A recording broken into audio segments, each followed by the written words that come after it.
कल?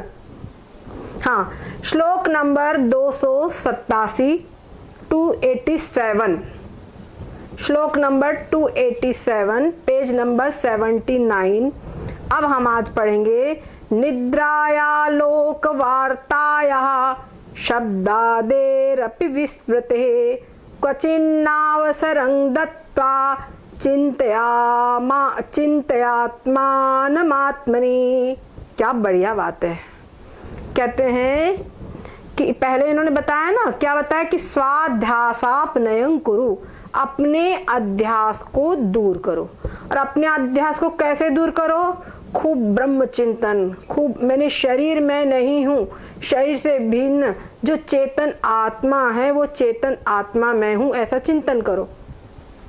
अब कह रहे हैं निद्राया लोक वार्ताया। क्या? निद्रा और लोक वार्ता मतलब इधर उधर की अपन जो लौकिक बातें करते हैं उनको कहते हैं लौकिक बातचीत। अथवा शब्दादेरपि विस्मृते, शब्दादि किसी से भी आत्मविस्मृति को अवसर न दे।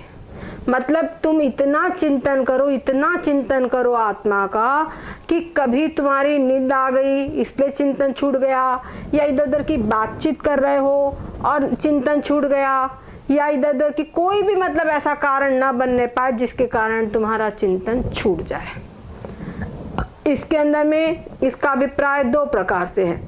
यानी अगर आप सोचो कि हम इधर उधर पड़ गए, नहीं सोए पड़े रह गए तो भी आत्मचिंतन छूट जाएगा। इधर की बातचीत करने में पड़ गए तो बातचीत में सबसे ज्यादा टाइम चला जाता है।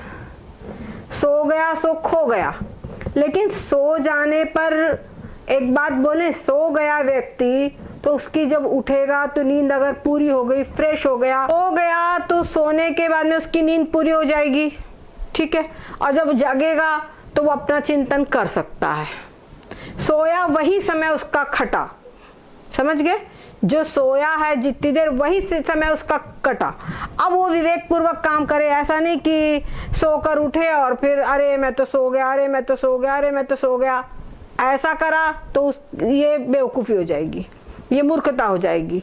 वहां पर उसको क्या करना है, कोई बात नहीं, जब नींद खुलती है, मान लो ज्यादा भी सो गए तो जब नींद खुली उसी समय चुपचाप शांति से बैठ जाए और अपना ब्रह्म चिंतन करने लगे। क्योंकि नींद जब आती है, गहरी नींद, तो उसमें आपका दिमाग पूरा फ्रेश हो जाता है, पुराने संस्कार जितने सब साफ हो जाते हैं, ठीक है। इधर उधर की जो बातचीत हुई उसके संस्कार सब साफ हो जाते हैं। तो नींद के बाद आपको फिर चांस है कि आप उसकी रिकवरी, यानी जो आपके अभ्यास की कमी हुई है उसकी रिकवरी आप कर सकते हो। दूसरी बात, नींद से आपको अभ्यास में ये कमी आएगी कि आपका अभ्यास का समय आपने नींद में खो दिया। सवेरे सोए पड़े हैं तो अभ्यास कैसे करोगे, ये आपका नुकसान होगा। लेकिन अगर आप लौकिक बातचीत में पड़े हैं, इधर उधर की बातचीत में, तो वहां दोहरा नुकसान है। एक तो आपने समय गवाया, दूसरी चीज लौकिक इधर उधर की बातचीत में पता नहीं कौन व्यक्ति क्या बात बताए, और ना भी कुछ बताए, सामान्य सी बात भी होवे तो वो कुछ बताता है, हम कुछ बोलते हैं, और जब बात निकलती है तो वो क्या बढ़ते जाती है, होता है ना, इधर उधर की बातें निकलती जाती, उसके संस्कार हमारे अंतःकरण पर हम चाहे जितना सोचे वो प्रिंट होते ही है। वो जो संस्कार है वो आपके लिए एक प्रकार से कुसंग का काम करते हैं, विपरीत चिंतन का काम करते हैं। जो आपको आत्म तत्व का चिंतन है वो आत्म तत्व का चिंतन ना होकर के लौकिक चिंतन आपका हो जाता है। समझ गए? कुचिंतन का मतलब ये नहीं समझना कुचिंतन ने कि एक डिप्रेशन में जाने वाला चिंतन, वो भी सब कुचिंतन कहलाता है।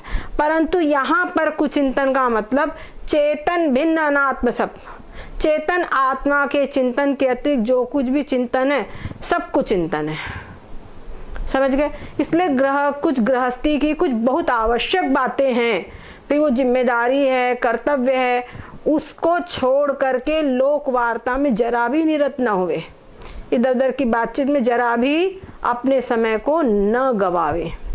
और क्या कहते हैं, लौकिक बातचीत, अच्छा कोई भी शब्द आदि से उसको इतना अवसर न दे। मतलब एक चीज तो ये हो गई कि उसमें इतना समय ना गवाएं कि तुम्हारा आत्मचिंतन बाधित हो जाए।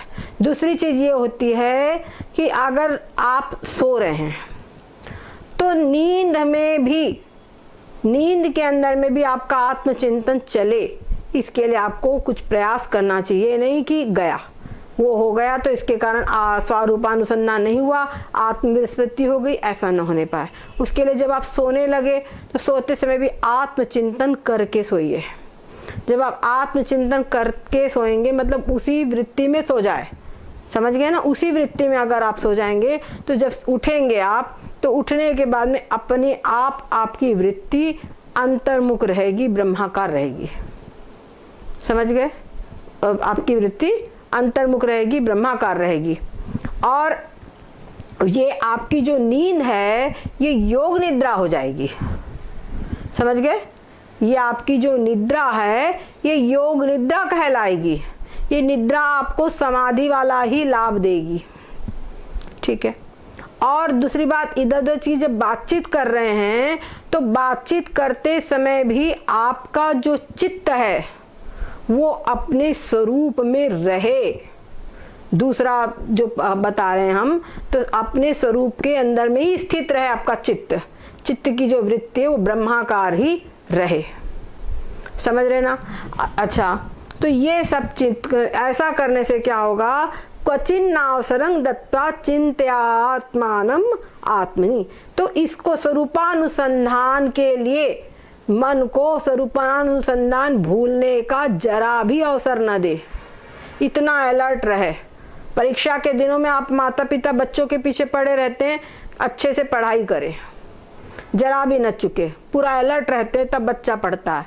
वैसे ये मन है, ये मन रूपी बच्चे के पीछे बिल्कुल अलर्ट रहे कि कहीं पर भी गड़बड़ी ना करे। ये चुपचाप अपना स्वरूपानुसंधान करता है। स्वरूपानुसंधान में हर जगह अपने स्वरूप का ही दर्शन करना, हर वस्तु में, हर चीज में उनका अधिष्ठान रूप से मैं ही हूँ, इस प्रकार से दर्शन करना। जैसे कि अभी पिछले समय आपको प्रक्रियाएं हम बताते आए हैं।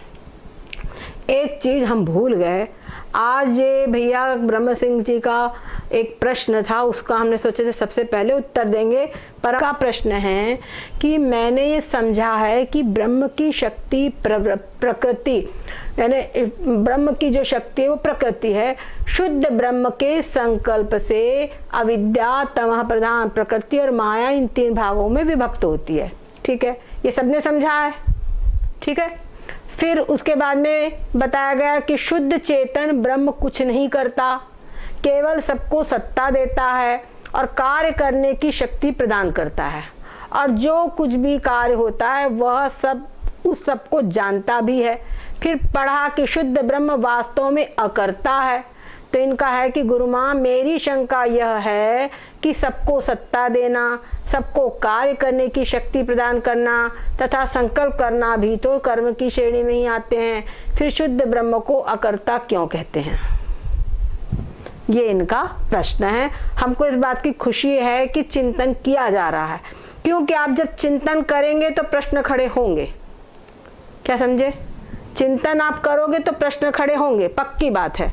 और ये आप लोगों के क्या, हमारे भी खड़े होते थे। अभी अभी कुछ दिनों में एक जगह तो कहा कि ब्रह्म अंगुष्ठ मात्र, हमारी गुरु बहन ने पूछा ब्रह्म अंगुष्ठ मात्र वेद है, ये बताया जाता अंगुष्ठ मात्र ब्रह्म, ये बताता है ना, पुरुष अंगुष्ठ मात्र पुरुषो वेद। दूसरी बात कहते कि ब्रह्म सबका ही व्यापक है, ये तो विरोधाभास है। ऐसी बात यहाँ हो गई। सबसे पहले हम एक बात आपको अपनी अनुभूति में आप अगर अनुभूति वाला पक्ष समझ लेंगे ना तो आपको ये सब प्रोसेस समझने में बड़ी आसानी होगी। आप सभी लोग रात्रि में नींद में सो जाते हैं, है ना? नींद में सो जाते हैं। अब जब सो जाते हैं तो अंदर में एक संसार पूरा तैयार होता है। ठीक है, एक संसार अंदर में तैयार होता है जिसको कि हम स्वप्न कहते हैं। स्वप्न में नाना प्रकार के पदार्थ तैयार होते हैं। ठीक है, अब हम अगर कहें कि आप इस स्वप्न के कर्ता हैं, बताओ, आपने स्वप्न बनाया तो आप इस स्वप्न के कर्ता हैं, तो बताइए क्या आप इस स्वप्न के कर्ता है? जो स्वप्न में आपको पदार्थ दिखाई पड़ते हैं उसके कर्ता आप हैं क्या? बोलिए। जी नहीं बिल्कुल नहीं है ना। और स्वप्न बराबर तैयार होता है कि नहीं? होता है कि नहीं? स्वप्न पूरा तैयार होता है। बस बात ऐसी ही है, जो ब्रह्म है वो सबका अधिष्ठान है। नंबर एक बात, ये आपको हमने अपनी अनुभूति वाला उदाहरण दे दिया। दूसरी चीज आप ये समझे कि ये जो छोटा बालक होता है ना, तो छोटे बालक को हमको पकड़ाना होता है, तो हम उसको बोलते अनार, है ना, अनार वाला उसको अनार पकड़ाते हैं और वो धीरे से अनार को पकड़ के पकड़ लेता है। ठीक है, उसी प्रकार से ये जो सामान्य व्यक्ति है, जिज्ञासु, एकदम नया जिज्ञासु है, उसको अगर एकदम प्रारंभ में बताया जाए कि अरे संसार कुछ भी नहीं है, ब्रह्म कुछ नहीं करता है, ये संसार कुछ है नहीं, कल्पित है, तो उसकी खोपड़ी में बात आ ही नहीं सकती। वो बोलेगा नहीं है तो फिर तो दिखता क्यों है, फिर कैसे बना। सबसे पहले जब भी अगर आपको ब्रह्मानुभूति, ब्रह्म विद्या का प्रसंग आएगा, तो सबसे पहले सृष्टि की उत्पत्ति का प्रसंग आएगा। आप चाहे जो पुराण उठा के देख लो, श्रीमद् भागवत के अंदर में 10 प्रकार की सृष्टि दी गई है। क्या समझे? श्रीमद् भागवत में, शिव पुराण में, देवी भागवत में, चाहे जो पुराण उठाओ उसके अंदर में सृष्टि का वर्णन आपको बराबर मिलेगा। बस अंतर इतना है कि हर पुराण में जिस देवता का पुराण होगा बोलेंगे उन्हीं से सारी सृष्टि उत्पन्न हुई है। समझ गए? वही देवता श्रेष्ठ है, ये बताया जाएगा। ठीक है, अब क्या होता है वास्तव में, ये संसार जैसे हम स्वप्न जो देखते, स्वप्न के पदार्थ, वो है क्या? उनकी कोई सत्ता ही नहीं है ना। उसी प्रकार से संसार की सत्ता ही नहीं है, परंतु जो व्यक्ति स्वप्न देख रहा हो उसको समझाया जाए कि स्वप्न मिथ्या है, तो क्या होगा? वो मानेगा? कभी नहीं मान सकता। उसके दिमाग में, खोपड़ी में बात नहीं आएगी। लेकिन जाग गया तो सब गायब। जाग जाएगा तभी उसको समझ में आएगा कि उस स्वप्न में जो देखा था वो मिथ्या है। ठीक है, एक बात हो गई। तो जो जिज्ञासु है, उस जिज्ञासु को समझाने के लिए हमारे ऋषियों ने एक प्रक्रिया अपनाई कि इसको हम कैसे समझाएं। तो उन्हें प्रक्रिया अपनाई, उस प्रक्रिया का नाम है प्रपंचारोपापवाद। ठीक है, प्रपंच का आरोप और उसका अपवाद। ठीक है, यानी वास्तव में ब्रह्म में प्रपंच तीनों काल में नहीं है। और हम कहते हैं कि ब्रह्म में संकल्प हुआ, तो संकल्प ब्रह्म में कैसे होगा? पहले बताओ। संकल्प करना तो मन का काम है, तो ब्रह्म में मन है क्या? जब उसमें मन नहीं है तो संकल्प विकल्प कैसे होगा? यही बात खत्म हो जाती है। ठीक है, यही बात खत्म हो जाती है। अब बात उठती है कि जब है ब्रह्म, सब कुछ ब्रह्म ही है। श्रीमद् भागवत में कहते अहमेवा समेवाग्रे नान्यत् सदसत्परम यदे तच्च यो वशिष्येत सोऽस्म्यहम्। यानी सृष्टि की जब उत्पत्ति हुई उसके पहले केवल एकमात्र मैं ही था, और सृष्टि की उत्पत्ति के बाद में मैं ही हूँ, और सृष्टि की जब पूरा प्रलय हो जाता उसके बाद में भी मैं ही हूँ। और फिर प्रश्न उठता है कि फिर ये सारा प्रपंच, संसार, जगत क्यों दिखाई पड़ रहा है? आप है, भगवान है, भगवान वहाँ पर नारायण ने उपदेश दिया है, तो भगवान नारायण है, तो भगवान नारायण, उनका मतलब वो जो आत्म तत्व है और उस तत्व है, वो तत्व ही दिखना चाहिए ना, ब्रह्म तत्व ही दिखना चाहिए। ये सब चीजें क्यों दिख रही है?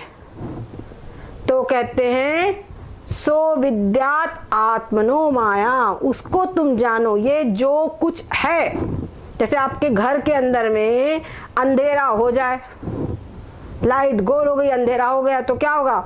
जो घर के अंदर में चीजें वो नहीं दिखाई पड़ेगी, और बल्कि जो नहीं है, अरे चोर तो नहीं आ गया, अरे सांप तो नहीं है, अरे भूत तो नहीं है ना, जो है वो नहीं दिखेगा, जो नहीं है वो दिखेगा। उसका कारण क्या है? अंधकार। अब आप बोलो कि अंधकार ने उन सब चीजों को तैयार किया क्या? कुछ नहीं, लेकिन भ्रम हो जाता है वो सब। उसी प्रकार से यहाँ पर बताया जा रहा है कि भगवान ने कहा कि जो ब्रह्म है, भगवान आत्म तत्व, वो नहीं दिखाई देता और सारा जगत दिखाई देता है। यही तो माया है, समझ गए? यही तो माया है। अच्छा, दूसरी बात जो आपने कहा कर्ता वाली बात है ना, तो कर्ता वाली बात भी यही है कि परमात्मा ने कहते कि कुछ नहीं, फिर भगवान संपूर्ण सृष्टि की रचना पलक झपकते उन्हीं से हुई है, फिर भगवान को अकर्ता कैसे कहते हैं? फिर भगवान अकर्ता कैसे हैं? यही बात हुई ना।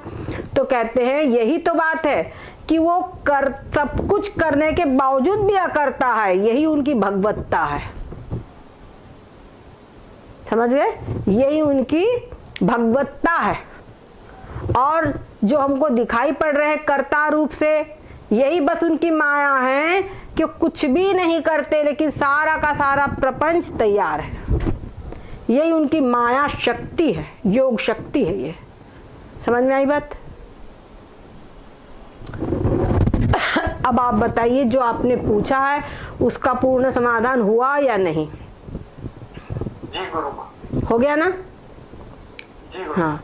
और अब इन तरफ अब जो चिंतन करते जाइए इसका, और ये प्रश्न कुछ भी आता है, अब जो है ये चिंतन आप कर रहे हैं, इसका मतलब चिंतन कर रहे हैं तभी प्रश्न उठ रहे हैं, और चिंतन करते जाइए और भी प्रश्न उठेंगे। जो प्रश्न है बराबर पूछिए, प्रश्नों का करने में संकोच नहीं करना, कोई भय नहीं करना, और इनका उत्तर जब आपको समझ में आएगा, जितना आपके क्लियरिफिकेशन होगा समझने में, उतना आपको चिंतन करते समय पर फ्री होंगे आप दिमाग से। और नहीं तो जब चिंतन करने में अरे ये ऐसा है तो वैसा क्यों, ये चिंतन होगा, फिर वो खटकेगी वृत्ति, चलेगी नहीं आगे, ये बात होती है। ठीक है, तो यही एक बात यहाँ पर है। ये बहुत पहले हम जानते कि ब्रह्म वास्तव में मन भी नहीं है, तो फिर वो संकल्प कैसे करेगा? तो संकल्प भी नहीं है, तो एक ओम बहुश्याम में केवल जीवों को समझाने के लिए, जिज्ञासु को समझाने, कहते जिज्ञासु को बोध कराने के लिए तत्वज्ञार्थे क्रियते, उन्होंने ये बस प्रक्रिया उन्होंने की है। निष्प्रपंच को प्रपंच बताया, यानी जो ब्रह्म है उसमें कोई प्रपंच नहीं, वो निष्प्रपंच है। उस निष्प्रपंच में उसमें प्रपंच है, ऐसा कहा गया है। ठीक है, सद्गुरुदेव भगवान की जय हो, सच्चिदानंद भगवान की जय हो।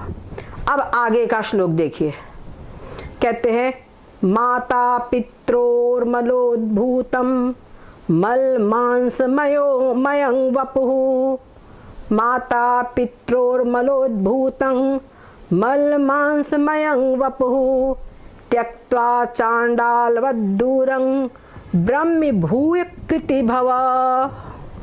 त्रोर्मलोद्भूतम, माता पिता के मल से उत्पन्न, क्या समझे? क्या है ये? शरीर। और मल मांस मयं वपु, मल मांस से भरे हुए इस वपु यानी शरीर को त्यक्त्वा, इसको त्याग कर, कैसे त्याग कर? चांडालवत, चांडाल के समान, दूरंग, चांडाल के समान, इसको दूर से ही त्याग दो। और क्या करो? मैं, त्यागना का मतलब क्या हुआ कि ये शरीर मैं नहीं हूं, यही त्यागना है। समझ गए कि नहीं? और नहीं तो कोई आए सिर्फ एक ही श्लोक समझे, सुने, आगे का नहीं पीछे का नहीं, तो बोले दीदी तो ये बताती कि शरीर को त्याग दो, मतलब गए काम से। समझ गए कि नहीं? इसलिए कहते पूरा प्रसंग समझा जाना चाहिए। ठीक है, तो त्यक्त्वा चांडालवद्दूरं ब्रह्म भूय कृति भव, इसलिए ब्रह्म भाव में स्थित हो, मैं ब्रह्म भो करके कृति भाव, कृति भाव मतलब कृत्य हो जाओ। कृत्य होने का मतलब है कि जिसने अपना सब कुछ, जैसे गृहस्थ आश्रम में कोई होता है, उसके बच्चों का विवाह आदि सब हो गया, बच्चे अच्छे सर्विस में लग गए, अपने अपने काम में लग गए, तो वो क्या बोलेंगे? हम फ्री हो गए, अब अपना सब जो कुछ करना था सब कर लिए। वो उसमें कृतकृत्य मानते। पर यहाँ पर जो अध्यात्म है, यहाँ पे कृतकृत्यता कब मानी जाएगी? जब ब्रह्मी भाव को प्राप्त हो जाएगा। मैं ब्रह्म हूँ, ये पूर्ण रूप में निष्ठा जब बन जाती है, शरीर मैं नहीं हूँ और शरीर के भीतर में जो चेतन आत्मा है वो चेतन आत्मा मैं हूँ, ये ब्रह्म निष्ठा जब बन जाती है तब बोलते हैं कि कृत्य है, तब कृतकृत्यता मानी जाती है। क्योंकि मनुष्य जीवन का कहते क्या, गृहस्थ आश्रम की जिम्मेदारी भाई उनको पूरा कर दो, कृतकृत्य हो गए। पर मनुष्य जीवन की जिम्मेदारी सिर्फ उतनी ही नहीं है। मनुष्य जीवन की जिम्मेदारी क्या है? मोक्ष की प्राप्ति, जन्म मृत्यु से छुटकारा प्राप्त करना, अपने स्वरूप का साक्षात्कार करना, ये मनुष्य जीवन की जिम्मेदारी है। तो यहाँ पर जब ये जिम्मेदारी को पूरा कर लिया तो बोलेंगे मैं कृतकृत्य हो गया। ठीक है, ऐसा बोल रहे हैं, कृतकृत्य हो जाओ। आगे कहते घटाकाशं महाकाश इवात्मानं परात्मनि विलाप्याखंड भावेन तुष्णिं भव सदा मुने। क्या कहते हैं? घटाकाशं महाकाशं इव, घटाकाश जो है और महाकाश आप लोग जानते ही है। तो घट का नाश होने पर जैसे घटाकाश महाकाश में मिल जाता है, क्लियर है ना? घटाकाश को एक तो उपाय कि घट को फोड़ दो और वो महाकाश में विलीन हो गया। दूसरा ये है कि आप विवेक से समझ लो कि घट नहीं है, भीतर का आकाश और बाहर का आकाश एक है, विवेक से समझ लो, है ना? तो कहते हैं घटाकाश और महाकाश के समान परात्मनि, परात्मनि में परात्मनि विलाप्य अखंड भावेन, अपना जो इव आत्मानं, यहाँ पे है अपने आत्मा जो इस शरीर के भीतर में, इस घट के भीतर में जो आत्मा है, उस आत्मा को परात्मनि, परात्मनि पर ब्रह्म मतलब सब कहीं व्याप्त जो ब्रह्म है उससे सबसे परे, समझ गए? जो शुद्ध ब्रह्म है वो पर ब्रह्म है, जो अविद्या माया आदि सबसे रहित जो शुद्ध ब्रह्म है, समझ गए? उसको बोलेंगे पर ब्रह्म। वो सबसे परे है, माया आदि से परे है और सब इंद्रियों से परे है, उसको बोलते पर ब्रह्म। और अगर कई बार होता है आप बोलते कहीं ब्रह्म बोल दिए, कहीं पर ब्रह्म बोल दिए, पर जब हम शुद्ध ब्रह्म का अभिप्राय हमारे बोलने में प्रसंग से समझ में आता है तो आप ब्रह्म पर ब्रह्म उसमें कंफ्यूज नहीं होंगे, सब एक ही बात है। क्या समझे? ब्रह्म पर ब्रह्म एक ही बात है, कोई भी अंतर नहीं है।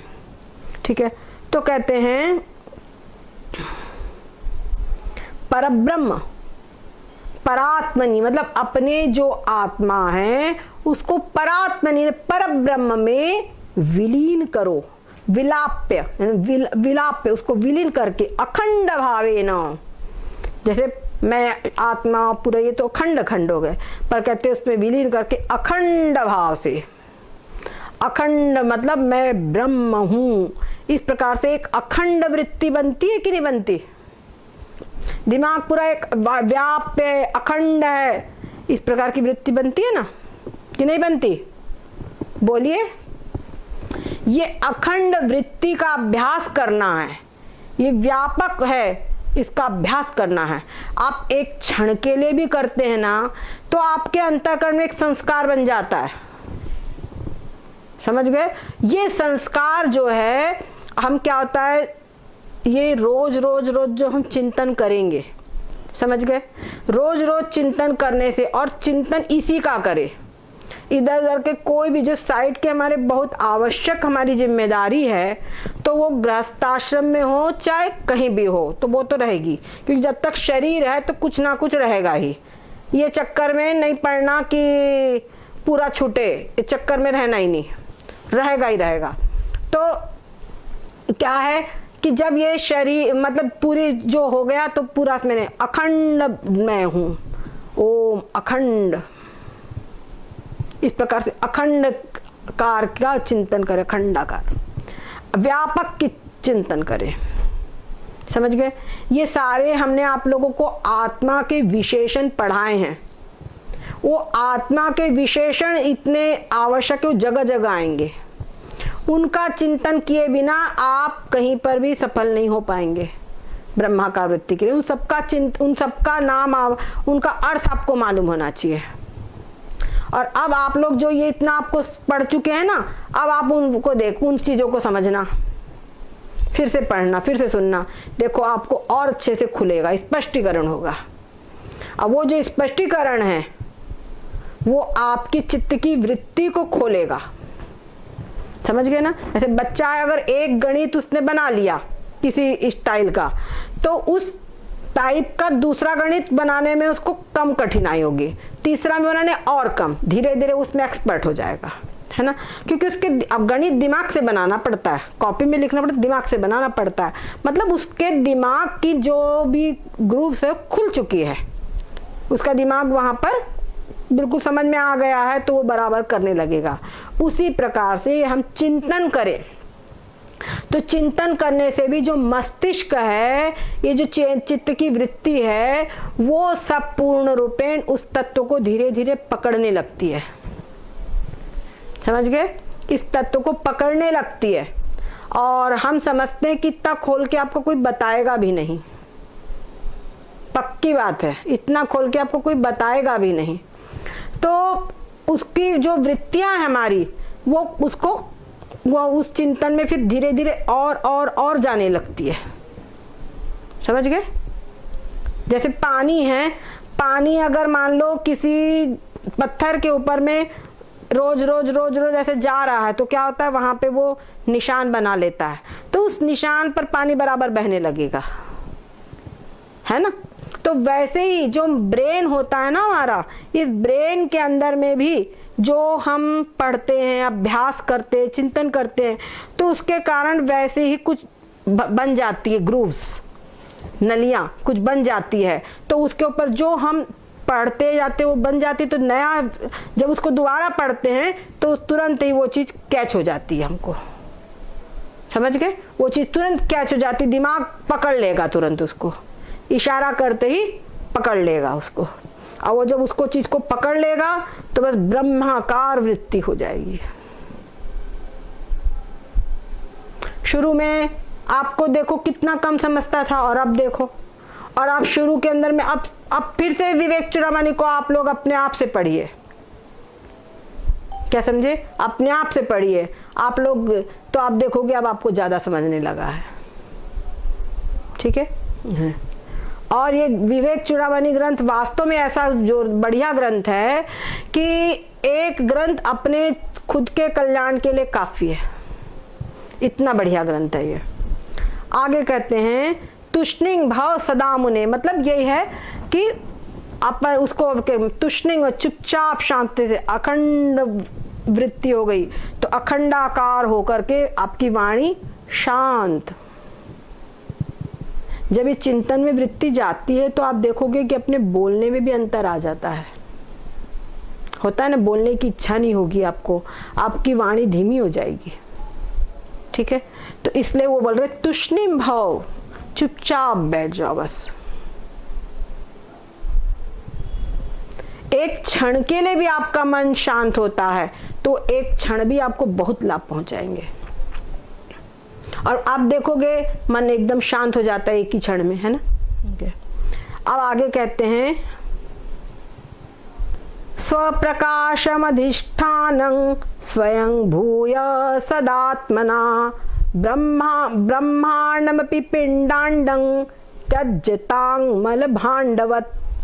क्या कहते हैं? स्वप्रकाशम अधिष्ठानं, जो स्वयं भूय सदात्मना, जो जगत का अधिष्ठान है और जो स्वयं प्रकाश पर ब्रह्म है, वो कहते हैं उस सत्स्वरूप से स्वयं एक होकर, यानी संपूर्ण, अब ऐसे चिंतन करो, स्वयं संपूर्ण जगत का जो अधिष्ठान है वो मैं हूं।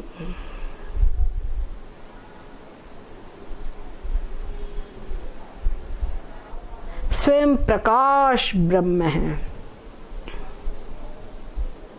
वो मैं हूं, मतलब उससे एक ही भू हो, कि वो मैं हूं इससे होता है, इसको कहते हैं एक ही भूत होना। ठीक है?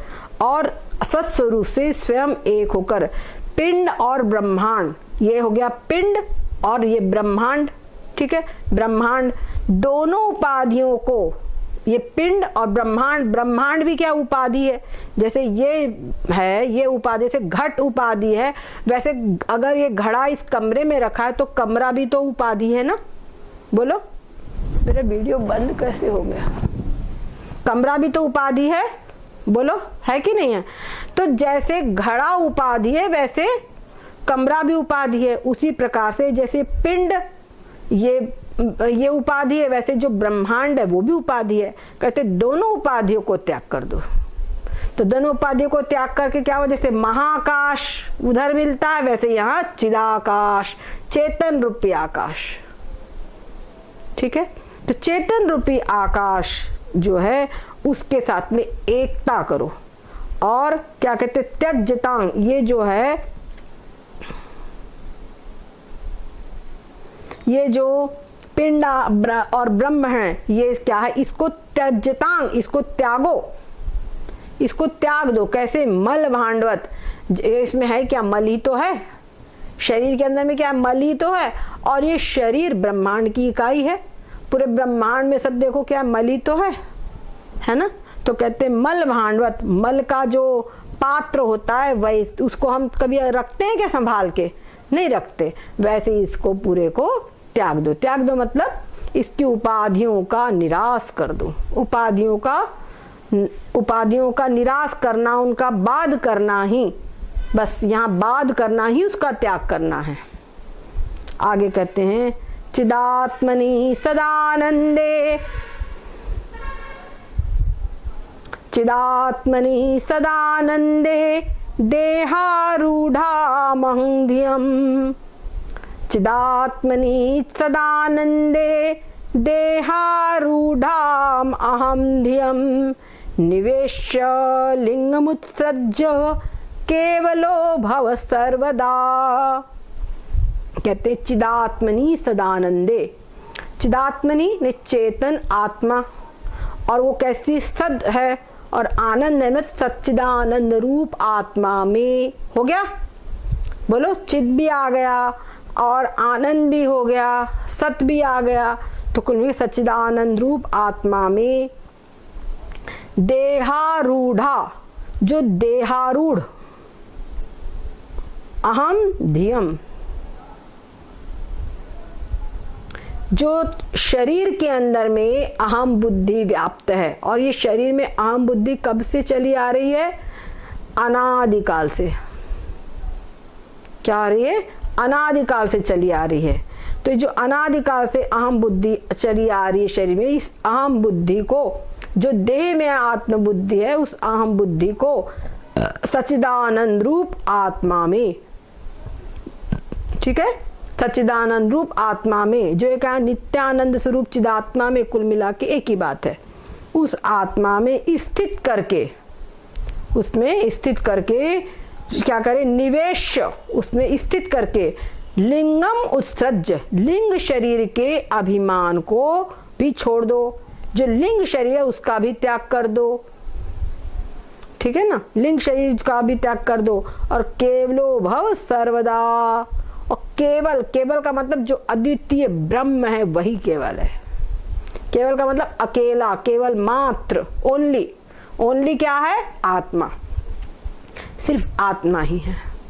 तो आत्मा में, अद्वितीय जो आत्मा में है उसमें स्थित हो जाओ, ठीक है। और जो आत्मा है वही ब्रह्म है, इस प्रकार से उसमें स्थित हो जाओ, ठीक है। इसको एक एक श्लोकों का चिंतन कर करके उसके अंदर में स्थित होने का अभ्यास करें। क्या समझे? अब यत्रैष जगदाभासो दर्पणान्तः पुरं यथा तद्ब्रह्माहमिति ज्ञात्वा कृतकृत्यो भविष्यसि। कहते यत्र एष जगद आभासो दर्पणान्तः पुरं यथा, जहां पर जैसे दर्पण होता है ना, तो दर्पण में क्या होता है? पुर नजर आता है, मतलब परछाई, पीछे कुछ है तो उसकी सब प्रतिबिंब दिखाई पड़ता है। ये वृंदावन के अंदर में एक कांच महल है, उसके अंदर में क्या है, सब जगह तमाम शीशे लगे हुए हैं ऊपर से लेके नीचे तक।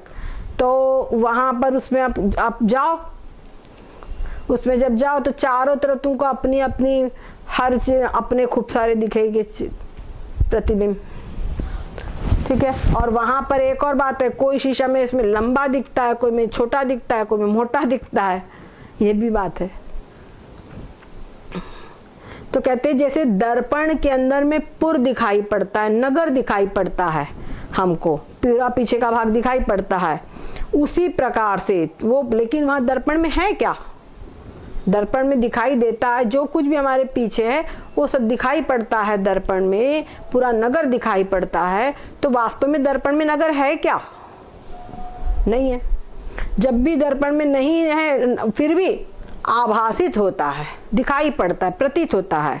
तो कहते हैं जैसे वो प्रतीत होता है, यत्र एष जगत आभासो, उसी प्रकार से यत्र ने जिसमें, जैसे वहां दर्पण अधिष्ठान था, दर्पण में दिखाई पड़ता था, वैसे यत्र एष जगत आभासो, इस जगत का आभास होता है, जिसमें इस जगत का आभास होता है। तद ब्रह्म, वो ब्रह्म मैं हूं, तद ब्रह्माहम, तद ब्रह्म अहम इति ज्ञात्वा, ऐसा जान करके, यानी जिसमें ये सारा जगत प्रतीत हो रहा है, कल्पित प्रतीत हो रहा है, या सीधे कहो संपूर्ण इस कल्पित जगत का जो अधिष्ठान है सो हम। आप रामायण उठाइए, रामायण के अंदर में जरा रामायण का मंगलाचरण पढ़िए, क्या समझे, रामायण का मंगलाचरण पढ़िए। रज्जो यथा हे भ्रम, वहां आ रहा है कि नहीं दे, ये पूरा पढ़ना, देखना, ये श्लोक आपको मिल जाएगा वहां। लोग समझते हैं कि जो रामायण है उसके अंदर में वेदांत है ही नहीं, जो अद्वैत वो कहते हैं कि वो भेदवादियों का ग्रंथ है। अगर भेदवादियों का ग्रंथ हो तो तुलसीदास जी मंगलाचरण में क्यों लिखते, है ना। और ऐसा भी नहीं कि तुलसीदास जी को संस्कृत नहीं आती थी, जब वो इतने सुंदर सुंदर लिख सकते हैं, कितनी प्रार्थनाएं लिखी है उन्होंने, तो ये भी लिख सकते थे, लेकिन लोक कल्याण के लिए उन्होंने सब हिंदी भाषा में लिखा। और ये भी बताया जाता है कि जब वो संस्कृत भाषा में पहले लिख रहे थे तो संस्कृत में लिखते, आज लिख कर रखते, सोते आगे का काम भाई कल लिखूंगा, तो आगे का कल करे, उसके पहले सब पेज गायब हो जाते उनके। तब वो परेशान हुए क्या हो रहा है करके, तब भगवान राम ने प्रकट होकर उनको आदेश दिया कि इस ग्रंथ की तुम हिंदी भाषा में रचना करो, भाषा में रचना करो, ताकि लोग समझ सके। और वास्तव में अगर रामचरितमानस ना होती तो हम लोगों को राम की कहानी नहीं मालूम होती, ज्यादा गलत तो नहीं बोल रहे हैं। वाल्मीकि रामायण देखो हर घर में आपको नहीं मिलेगी, क्योंकि लोगों को समझती नहीं, कहाँ से समझेगी। और रामचरितमानस जगह जगह मिलती है, ठीक है।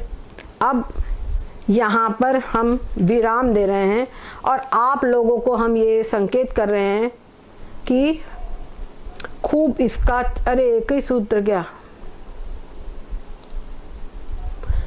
हाँ, एक मिनट, हेलो, राधे राधे। राधे राधे दीदी, और क्या हाल चाल है?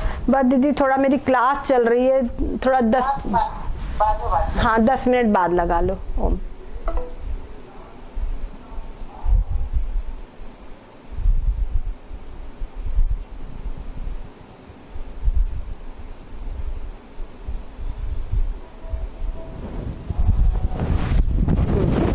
एक ही श्लोक रह गया है तो इसको हम देख लेते हैं, ठीक रहेगा। कहते हैं यत्सत्यभूतं निज रूपमाद्यं, यत्सत्यभूतं निज रूपमाद्यं, चिदद्वयानन्दमरूपमवक्रियं, चिदद्वयानन्दमरूपमक्रियं, तदेतमिथ्या वपुरुत्सृजयित छैलूषवद्वेष मुपातमात्मनः। कहते हैं यत् सत्य भूतं, जो सत्यभूत यानी सत्य रूप, जो चेतन कैसा है, निज रूपम आद्यम, जो आदि में है, अद्वितीय है, जो चेतन अद्वितीय है और कैसा है, चिद द्वयानंद, चिद यानी चेतन रूप है और अद्वयानंद है, अद्वयानंद रूप है। और कहते अक्रिय, अक्रिय मतलब वो निष्क्रिय जो लिखा है अक्रिय, ब्रह्म। और कैसा है, सत्य स्वरूप, यत सत्य भूतंग, जो सत्य स्वरूप है, तथा क्या करें, अपना आद्य, आद्य मतलब पहला, जिसका मूल स्वरूप है, अपना मूल स्वरूप है, हमारा जो मूल स्वरूप है वो ब्रह्म, उसको प्राप्त होकर, उसको प्राप्त हो जाए, मतलब मैं ब्रह्म हूँ, ये इसको प्राप्त होना। और मैं ब्रह्म कैसा, अद्वितीय, सत्वरूप, चेतन, अक्रिय, ऐसा मैं ब्रह्म हूँ। इस प्रकार से ब्रह्म से एकीभूत हो जाए और उसको प्राप्त करके क्या करें, नट के समान धारण किए हुए इस शरीर रूपी मिथ्यावेश की आस्था त्याग दो। अब जो वास्तव में मैं कौन हूं, आत्मा हूं, लेकिन शरीर को धारण किया है। जैसे नाटक वगैरह होता है तो कलाकार लोग विभिन्न वेश धारण करते हैं, है ना, विभिन्न वेश धारण करते हैं और उस वेश के अनुसार वो कार्य करते हैं, वहां पर रोल करते, भूमिका अदा करते हैं, ठीक है ना। लेकिन उनको ये बात याद रहती वास्तव में कि मैं कौन हूं, ये मालूम रहता है कि नहीं रहता। अभी अरुण गोविल है, रामायण में राम का किरदार बहुत बखूबी निभाया, लेकिन जिस समय राम का किरदार निभाते तो ये क्या है, उनको पता नहीं रहता कि मैं अरुण गोविल हूं। बोलिए, आप खुद देखिए, आप लोग अपने जीवन में कोई नाटक करो कुछ भी, तो आपको पता रहता है कि नहीं मैं कौन हूं, हर एक को मालूम रहता है। तो कहते हैं जैसे नाटक में जैसे ना कोई कार्य व्यक्ति करता है तो अपने स्वरूप को वो याद रखने, अपने स्वरूप को नहीं भूलता। तो नट वगैरह जो बहुरूपिया वगैरह अपने स्वरूप को नहीं भूलते, चाहे जो खेल दिखा दे अपने स्वरूप को वो नहीं भूलते, ठीक है ना। उसी प्रकार से सारा का सारा जो संसार है, समझ गए, रंगमंच है, समझ गए, ये नाट्यशाला है और इसके अंदर में हमको जो भी कुछ कार्य है, शरीर के प्रारब्ध जो है, यहाँ पे डायरेक्टर है, ठीक है ना, उसके अनुसार जो कार्य करवाता है वो करो और अपने स्वरूप को याद रखो कि मैं कौन हूं, है ना, अपने स्वरूप को याद रखो। तो जो कलाकार होता है वहां पर जब फिल्म करेगा तो उसके अंदर में उसका सगा संबंधी कोई मरेगा, कोई कुछ होगा, जैसा भी फिल्म होना है, तो वैसे यहाँ जो कुछ भी है वो डायरेक्टर समझे, क्या समझे, और वो डायरेक्टर समझे, वहां पे वो बात रहती। वैसे यहाँ पर जो मैं चेतन आत्मा, उसमें कोई अंतर ही नहीं है, प्रारब्ध ही यहाँ पे है, बस समझ गए। इसमें कहीं भी जो शरीर है, ये शरीर मिथ्या, इसकी आस्था को, इसमें जो निष्ठा है कि शरीर मैं हूं, इस निष्ठा को त्याग दो। समझ लो कि मैं चेतन आत्मा ही हूं। ओम ओम हरि ओम, मंगलमय हो। सद्गुरुदेव भगवान की जय हो, सच्चिदानंद भगवान की जय हो, हरि ओम। श्लोक नंबर 293 तक आज पूर्ण हो गया। ओम। गुरु माता, एक मेरा प्रश्न है। हाँ जी हाँ। गुरु माता, एक मेरा प्रश्न है। हाँ बोलिए बोलिए। मेरा प्रश्न ये है कि जैसे ये है ना, अपन जैसे हमने पहले क्या है कि नाम जप है ना, प्रभु का नाम जप बहुत किया। हाँ हाँ। तो अब क्या है ना, थोड़ा सा अभी नया पड़ रहा है, जैसे आप चिंतन है ना, ये जैसे मैं शरीर नहीं हूँ, हाँ हाँ हाँ, आत्मा के बारे में जो बताई ना विशेषता, वो विशेषता और ये है ना, हाँ जी हाँ जी हाँ, ये मतलब आत्मा के बारे में विशेषता बताई आपने। हाँ तो आत्मचिंतन करना है। हाँ, तो थोड़ा क्या ऐसा कि प्रभु का नाम कभी होता है कि प्रभु का नाम जपें, वो भैया हाँ आत्मचिंतन करें। हाँ, देखिए ऐसा है, एक नाम जब है ना, वो क्या है, अद्वैत चिंतन है, वो ये आत्मचिंतन है, ये अद्वैत चिंतन है, क्योंकि इसमें स्वयं का ही चिंतन करना पड़ता है। आत्मचिंतन मतलब अपन खुद ही आत्मा है। और प्रभु नाम में क्या है कि प्रभु का नाम अलग से रहता है, वो हाँ, उसमें द्वैत रहता है। तो थोड़ा सा इसमें थोड़ा बता दीजिए। एक बात बोलूं क्या भैया, हाँ। इसमें आप एक ही बात समझ लीजिए, इस दौर से गुजरना पड़ेगा। हाँ वो तो जिसे समझ गए कि नहीं? लेकिन क्या कि इस दौर से गुजरना पड़ेगा बस। हाँ समझ गए? ये आप जो बता रहे हैं ये सबके साथ में होता है।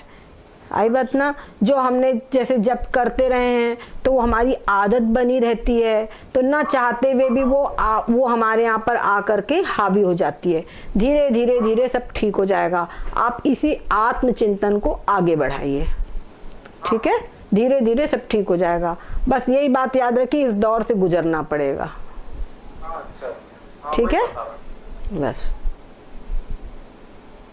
और गुरु माता ये बता दीजिए, आपने ये शीश महल वाला वो कांच का मंदिर उसने बताया ना कि हाँ जाते हैं उसमें, हाँ वो जैसे उसमें बहुत सारे दर्पण रहते हैं, दर्पण हाँ बहुत सारे दर्पण में अपना चित्र दिखता है, अपना खुद का दिखता है। हाँ। लेकिन संसार में क्या है कि अपना जो चिदाभास है ना, चिदाभास, उसके द्वारा अपन देखते हैं। तो संसार में तो बहुत सारे वृक्ष है, मनुष्य है, पशु पक्षी है, बहुत दिखते हैं। लेकिन जैसे अभी आपने बताया था ना कि वो शीश महल या वो कांच का मंदिर, उसमें हम जाते हैं तो हमारा ही स्वरूप दिखता है उसमें। वो एक हमने देखिए वो एक उदाहरण बताया, आप उसको ये नहीं, बात सही है, उससे आप इसकी इतनी तुलना मत कीजिए जितनी आप कर रहे हैं। आई बात ना, कोई भी उदाहरण जब दिया जाता है तो उसका उतना अंश लिया जाता है जो हमारी बात को समझने के लिए जिसकी अपेक्षा है। आई बात ना, बहुत ज्यादा उसके ऊपर हम पूरा पूरा घटाएं तो ऐसा नहीं हो पाएगा। अच्छा, है ना ये बात। ऐसे तो आकाश की तुलना ब्रह्म से की गई है, पर वो भी नहीं हो सकती, क्योंकि आकाश व्यापक है पर ब्रह्म के जितना व्यापक नहीं है। तिल बराबर, ठीक है, तिल के बराबर है माया, और माया के अंदर में आकाश, वो भी एक अंश में, तो वो उसके बराबर नहीं। दूसरी बात, ब्रह्म जो है वो चेतन है और आकाश जड़ है। लेकिन जिज्ञासु ने जिस चीज को देखा हो वो चीज उसको बताए ऐसा होता है, तो उसके समझ में आ जाता है। ठीक है ना? ठीक है। प्रणाम दीदी। हरिओम। हरिओम दीदी। हाँ दीदी, आपने बताया था अभी अभी बात दी में होते हैं, कुछ बात करने की मन नहीं करता, ये सब। हाँ वो कभी कभी होता है दीदी, क्यों रोज नहीं होता? कोई बात नहीं, धीरे धीरे रोज प्रयास कीजिए। क्या समझे? हमने बता दिया इस दौर से सबको गुजरना पड़ेगा, ये सूत्र याद रख लीजिए। क्या समझे? अच्छा, है ना? हाँ। क्योंकि यही जब रोज करती हूँ ना दीदी, हाँ। एक दिन ऐसा होता है, बात करने की मन नहीं होता, बहुत शांत रहता है। हाँ। मगर एक दिन वो दिन है ना, मौन। देखिए, जब आपको मन शांत होता है ना, हाँ मेरी बात सुनिए, एक चीज तो ये करिए कि जैसे आपने सवेरे चिंतन किया तब उसी के ऊपर पूरा दिन मत डिपेंड होइए। मतलब पूरा दिन आप चिंतन ही ना करो, पूरा दिन आप संसार का व्यवहारिक चिंतन करो। तो वही बात है कि एक घंटा आधा घंटा आपने आत्मचिंतन किया और बाकी के 23 साढ़े 23 घंटे आपने संसार के अंदर भिड़ गए, तो फिर संसार का चिंतन हावी होगा आप पे, है ना? तो आप दोपहर के टाइम आप भोजन वगैरह सब बना लिया, काम हो गया, उस समय पर थोड़ा सा और चिंतन कर लीजिए, शाम को और कर लीजिए।